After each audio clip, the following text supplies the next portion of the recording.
N'hésitez pas à liker la vidéo si elle vous plaît et si vous êtes nouveau sur la chaîne, n'oubliez pas de vous abonner et d'activer la notification pour ne rater aucune de nos prochaines vidéos. On commence.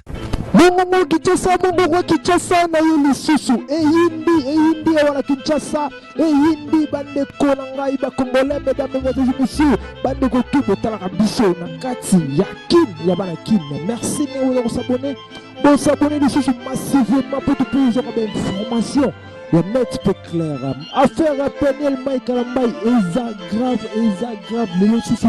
ba vidéo ya mutakalisation ya leki ya Mike Kalambai ebimi na biso guerre oyo Mike Kalambai na Peniel ex mwasi na ye eza makasi en tout cas na ebite soki ezokende wapi na 2020 oyo tokoti guerre ya Peniel na Mike Kalambai eza makasi lelo Mike Kalambai leki na ye mutakalisation en tout cas la vidéo ezali tokoki kotiela bino yango boye te na YouTube parce que chaîne ya YouTube esengaka vidéo te. En tout cas bosabone okomi numéro na wana se totindela olimbo vidéo ya leki ya Mike Kalambai leki ya frère Mike Kalambai mutakala vidéo na ye eza sur réseaux sociaux vidéo na eza na ba WhatsApp vidéo na eza na ba Facebook. En tout cas bosabone na chaîne na biso pe bopesa numéro na bino na se na commentaire bokozwa vidéo ya mutakalisation ya leki ya frère Mike Kalambai epesi pasi mingi guerre oyo eke wapi guerre oyo euti wapi ezokende wapi.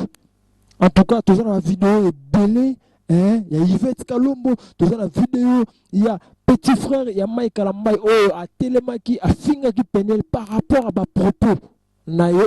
apa tenaki en travers ya na ye le frère Mike Kalambai lelo eyindi ya makasi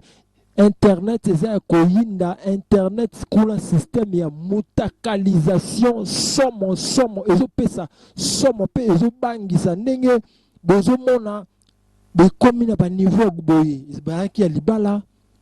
après libala ekabwani tomona mambo bele oyo asalaki osala ezalaki boye lelo ekomi ya bamutakala kopublier leki ya Mike Kalambai mutakala ebimi parce que makambu oyo bandaki koloba mpona Peniel ex mwasi ya grand frère na ye ndenge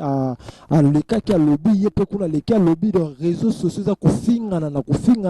boyita kolanda frère Mike Kalambai ye mpe ndenge alekaki alobaki par rapport à mwasi na ndenge alobaki na bandeko ne koloba mais lelo etoka mwe lelo le 14 janvier 2020 mutakala ya leki ya Mike Kalambai ebimi na mpwasa boye. En tout cas ezali passe mingi bosabone toloba mingi te osabone opesi numéro na ona se tokotindela yo vidéo oyo ya petit frère ya Mike Kalambai ya mutakalisation bosabone massivement pour plus d'informations awa na Kinshasa eza koyinda makasi eza ya koyinda balobi ba vidéo ezali kote pe balobi ba vidéo ya Peniel la mutakalisation faut babimisa yango Bobi ba vidéo ya Peniel la mutakalisation ezali so babimisa sur réseaux sociaux locaux la pe bango abimisi ya petit frère Mike Kalambai. En tout cas makambo eza kobeba makasi bosabone massivement nde bokozwa information ndenge ezalaka bosabone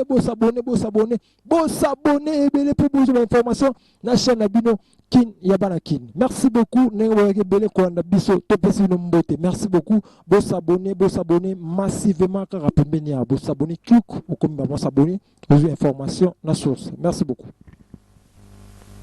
Pour na s'abonner eza nango facile